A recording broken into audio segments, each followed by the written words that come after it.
Warning, if you are a practicing Christian, this episode may upset you. This month we're going to talk about what is Christmas.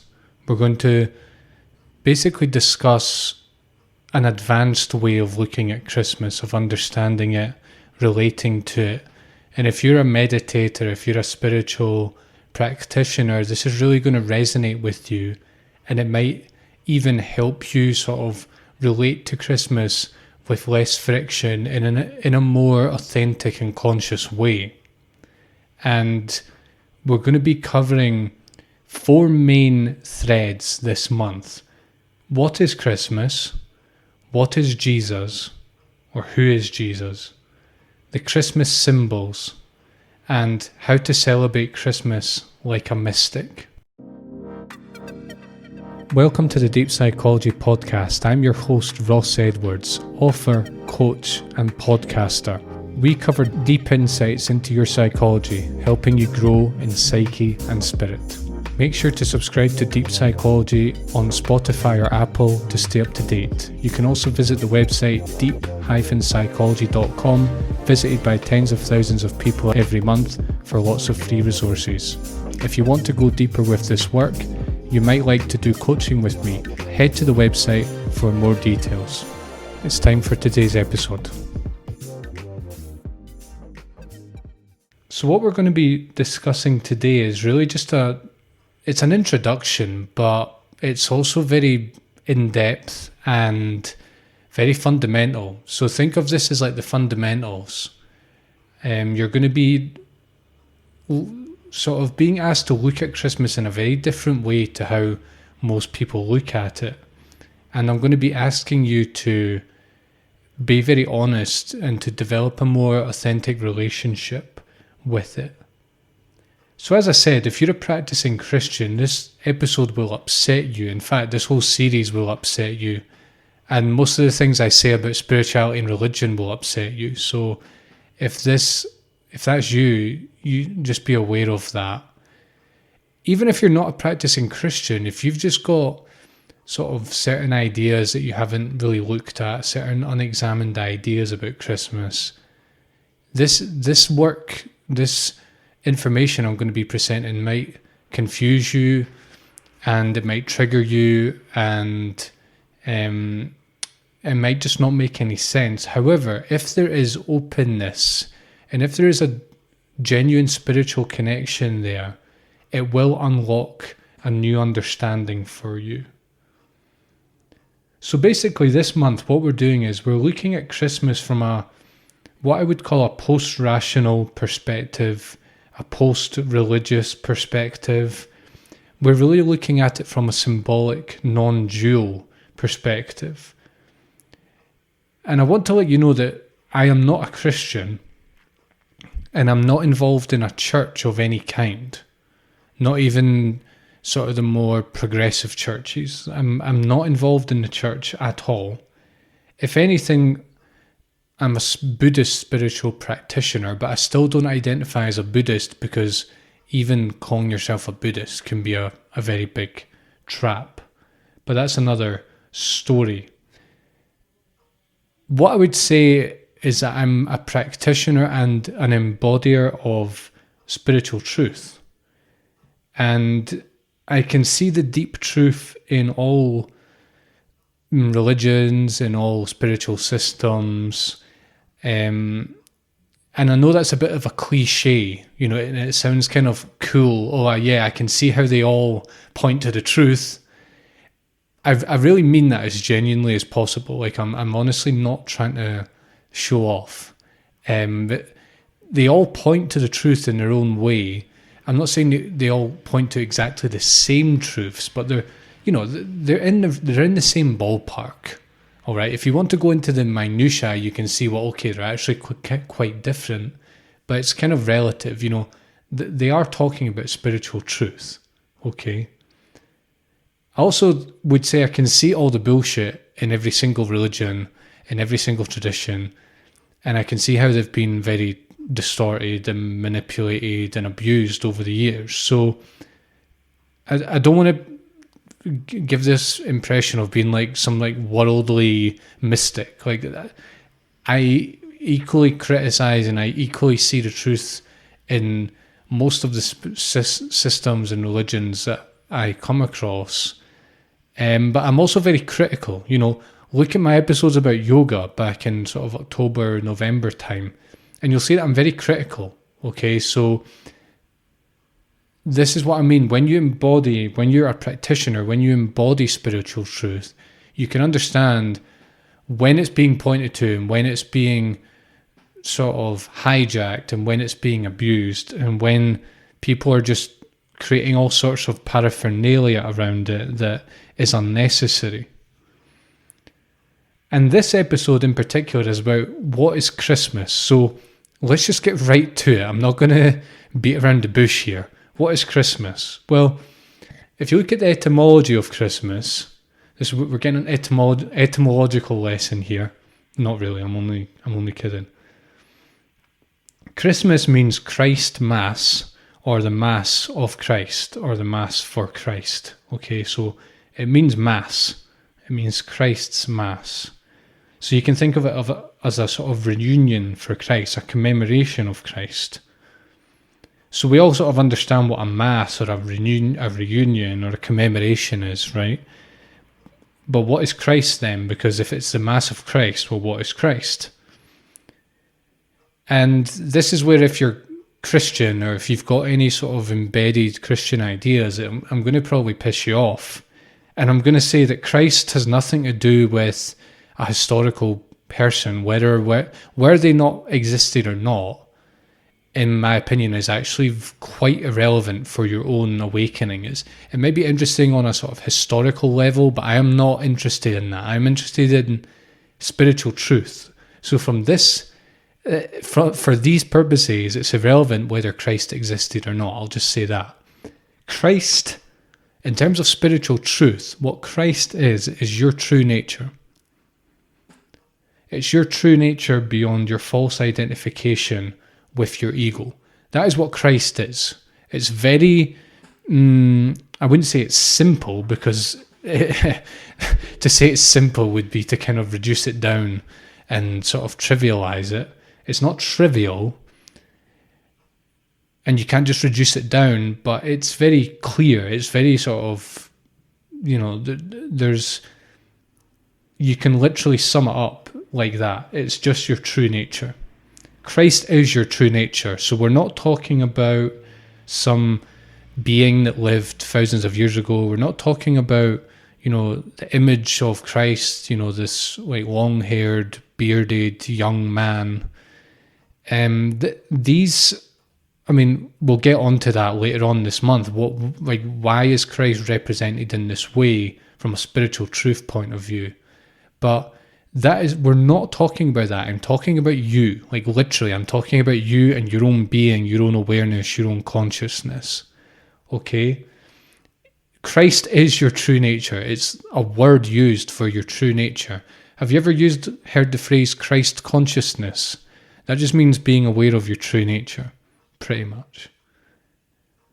And you might ask, well, okay, Ross, true nature, that sounds kind of sexy and spiritual, but what the fuck does true nature mean? Well, what we can basically say about this, and again, I won't go into too much detail into this without sounding like a terrible marketer. Next week, we're going to talk about what is Christ, I promise you. So I'm going to be very clear about that.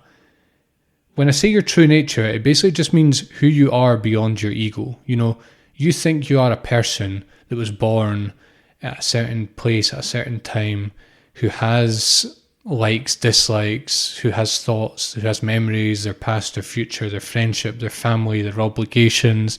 This is yourself, right?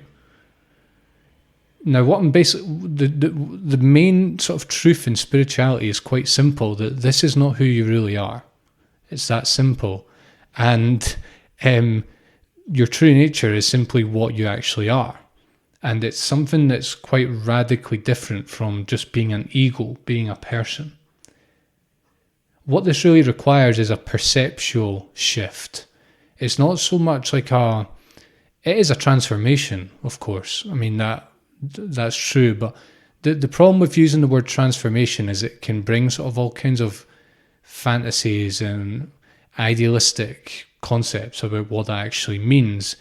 Just think of it as a shift in perception. Like right now, you perceive yourself as something separate from the world, which is separate from you. And it feels like things are outside of you. It feels like the world exists independently of you. It feels like some parts of your perception are you and some other parts aren't. If you've never done any spiritual work, you might be completely lost right now, and that's okay. But basically what it is a perceptual shift. So you shift from sort of, let's call it ego-dominated awareness. And I don't mean ego as in selfishness. I just mean identity-based or identity-dominated awareness. And you shift into what we could call boundless awareness. In Buddhism, this is called enlightenment, which you've probably heard that word if you've been around in the spiritual world for any length of time. The word enlightenment just means discovering your true nature. So that's what Christmas is. You know, the Mass of Christ, the Mass of your true nature. Now, you might be wondering, well, how is Christmas about me? Like, that doesn't make any sense. You're saying that all of Christmas is about me. You know, all the billions of people that celebrate it are all celebrating me. No, that's not what I'm saying. I'm not even saying that they're consciously doing this, but what I'm saying is that the fundamental reason for it is this. It's a celebration of your true nature. It's a celebration of Christ. And Christ literally just means true nature, your true consciousness, right? So the thing is that this true nature is not just your true nature. It's just the true nature of the human being. It's like what the human being is beyond their identity, beyond their misidentification with this egoic self, the mind, the body. So basically, in essence, it's a celebration of everyone's true nature. It's like a celebration of every single one of us, okay? And I mean that just to be absolutely clear. I don't mean a celebration of our achievements or, you know, the year that we've had or our personality or like some sort of egoic or some sort of like identity-laden celebration of how great we are. That's not what I'm saying. I'm saying our true nature, it's a celebration of our true nature. That is what I'm saying. It's a celebration of each of our true natures. Okay? And as I said, who we really all are is just pure, unbounded, all-embracing fullness or consciousness or awareness.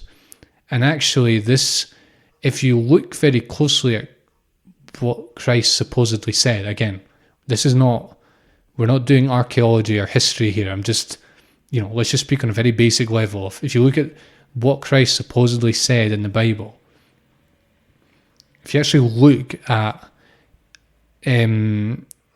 his words and you look beyond sort of the mythic interpretation of them, you can actually see this message is embedded in so much of his words, and maybe not just the realization of it, but the effects of it. And really, Christ's life, whether it was real or not, is an embodiment of deep spiritual realization. That is basically what it is. Like, it's quite simple when you look beyond all the paraphernalia. What I will say is there's a big caveat, and it's that if you've never done any serious spiritual work, or if you've never had an enlightenment experience, as it's often called, you've never had a glimpse into your true nature of any kind, there's many levels of depth to that, and there's many levels at which that can be embodied. You know, you can have a glimpse of it, or it can literally come to take over your entire life in a good way.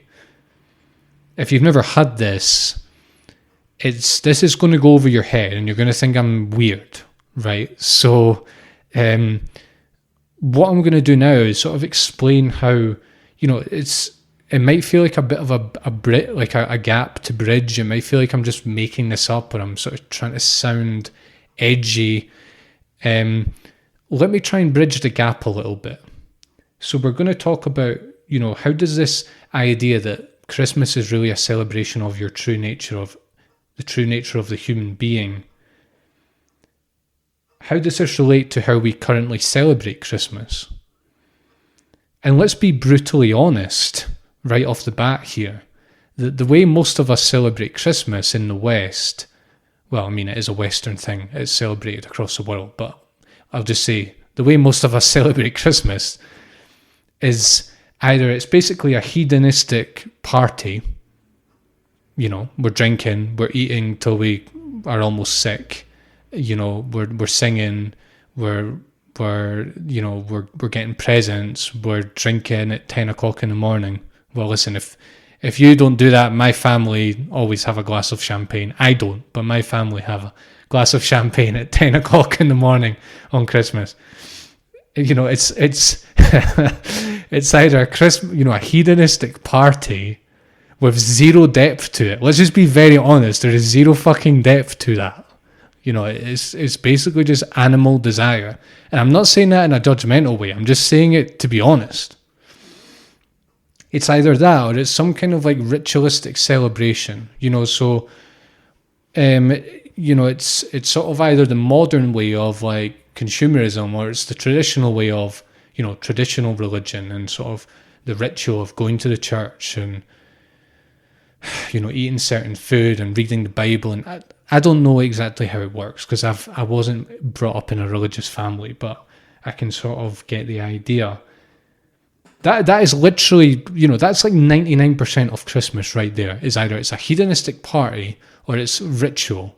And most of the ritual is not very conscious either. And it doesn't involve people who know that have discovered their true nature. I can guarantee you that.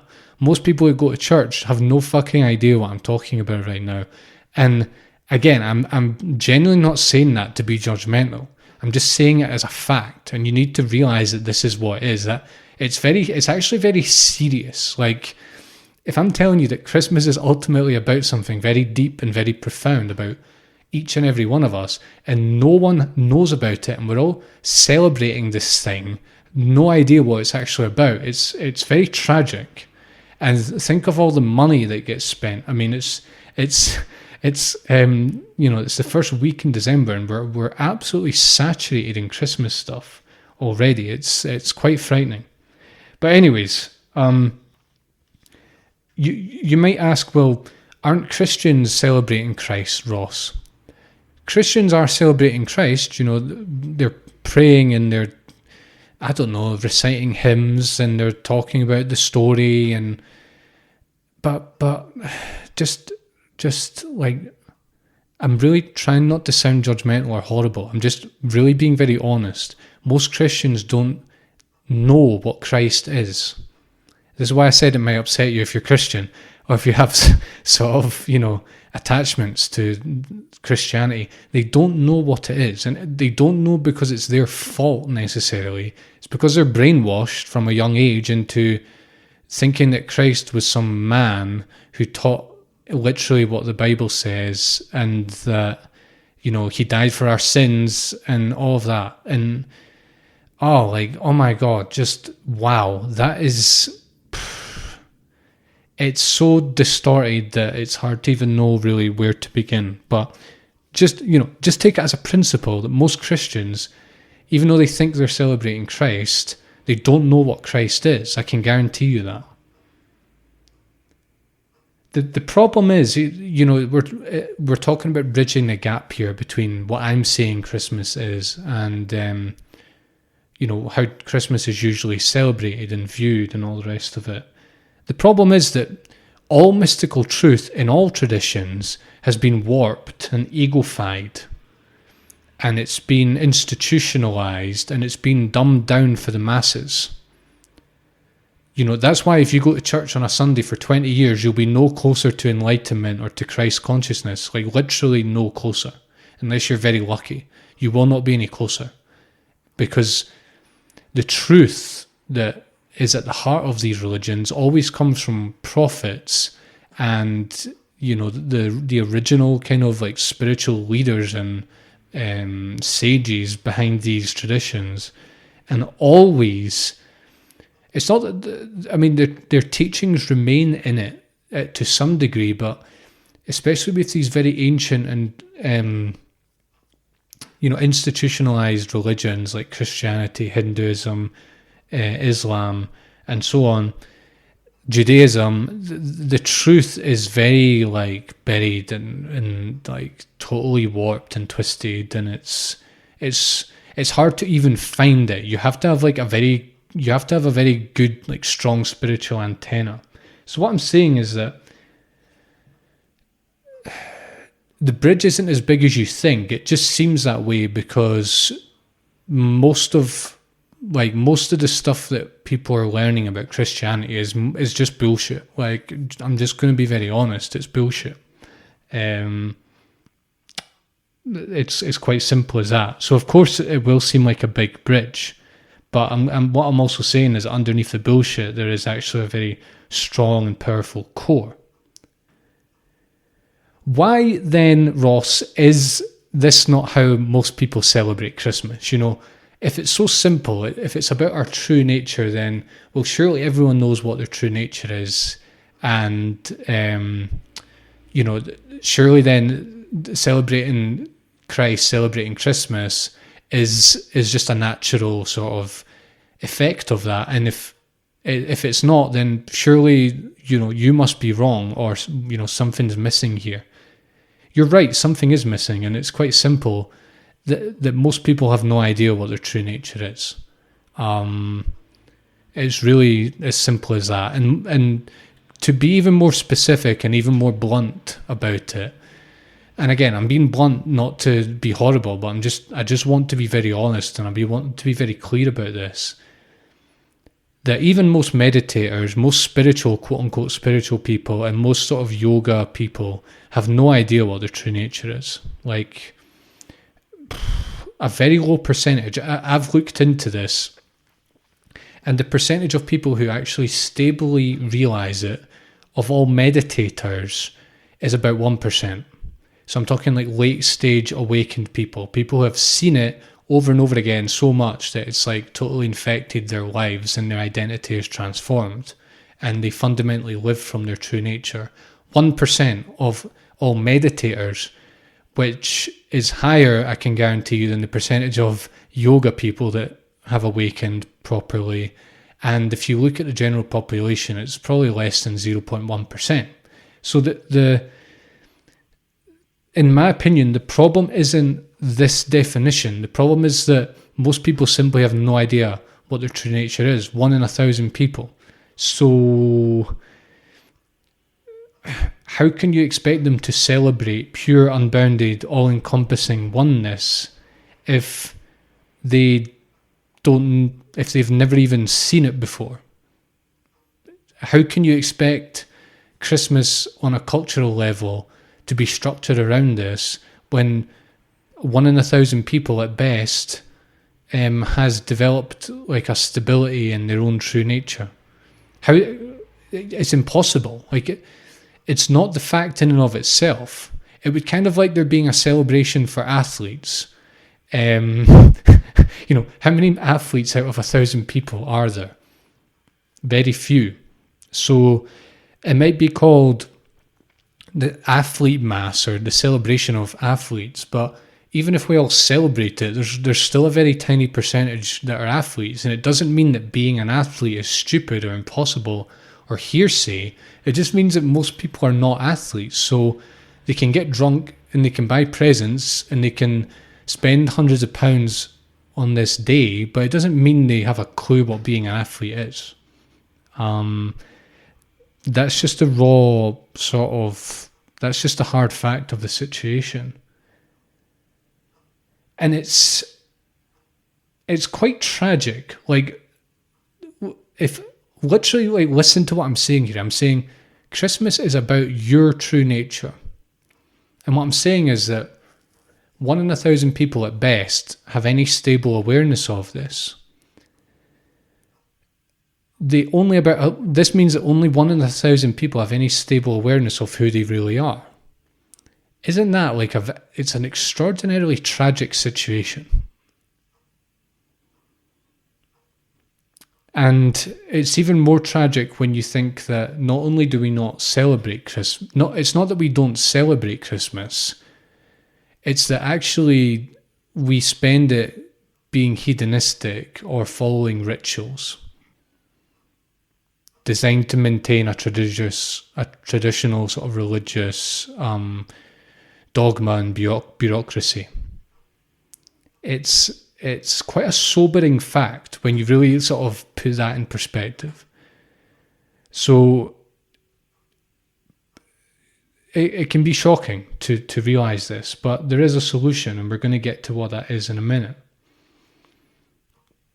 What I will say, just to reiterate this point, if you don't do spiritual work, if you don't meditate, if you don't do contemplation, if you don't do real yoga, if you're not doing like serious self-awareness work, you're not going to understand what I'm saying here. And but on the flip side, once you become clear about what your true nature is, you will recognize that this is what Christ is, and therefore this is what Christmas is really about.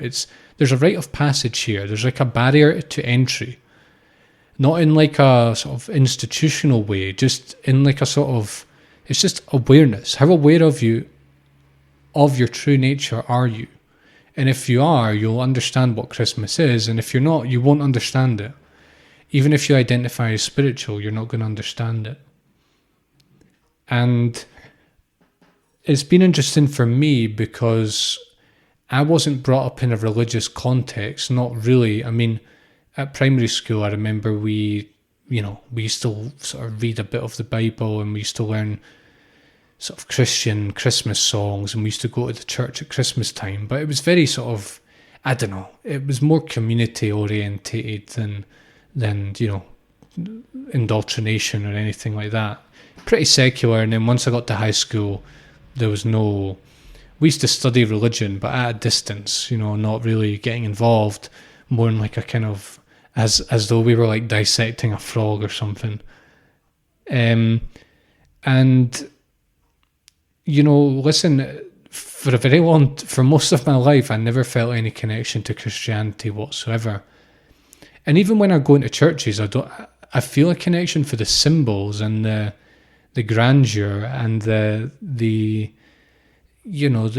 spiritual sort of essence of it, but I don't feel identified with the Christian faith. I think a lot of it is just BS and hearsay and politics. But I can say that the Christian symbols touch me very deeply, and without having some sort of glimpse of what my true nature was, I could never have developed that. Like, absolutely no way. It's totally intertwined for me. Another final point I want to make is that all the Christmas symbols point to this in some way. Like, all Christmas symbols point to your true nature in some way, but again, you have to develop a taste for it. So if I tell you that, for example, the Virgin Mary is actually a pointer to your true nature, and I am not bullshitting you, it is a pointer to your true nature. Unless you've had a taste of your true nature, you're going to think I'm nuts, to be quite honest with you. You're going to think I'm an oddball, right? So the awareness is absolutely crucial here. You might like what I'm saying. It might sound kind of nice, and your mind might be open to it, but ultimately, if you really want to understand what I'm saying here, and you want to understand why Christmas is a celebration of your true nature, you need to know what your true nature is to some degree. Okay, so that's the barometer. This is like the standard here. The truth of who you are is the standard. If you know your true nature, your spiritual true nature, everything else will fall into place. If you don't, all of this will not make much sense to you. So this is like our standard. This is like our guiding principle here. So yes, we've answered the question, ta-da! What is Christmas? It's quite simple. Christmas is about awakening or becoming enlightened or discovering your true nature. And it sounds very fancy, and let me tell you, it's a very life-transforming thing to discover and embody and to continue to live out. But ultimately, it's about how you perceive what it means to be you and what it means to be human and what it means to exist in a world that is as stark and as plain as I can put it. So next week, we're going to take this further and we're going to really go into this question of what is Christ? In other words, what is your true nature? And this will it'll get you inspired to either start to do the work to understand it experientially, or to deepen your work, or to refine your work. And it will help you understand, again, what is Christmas? What is this all about? Thanks a lot for joining me. And if you would like to do a free 20-minute coaching session with me, if you want to try what that's like, then please head to deep-psychology.com. I'd be really honoured to meet you and work with you. Thank you very much, and I will see you next Wednesday for the next episode in this Christmas series. Take care, everyone.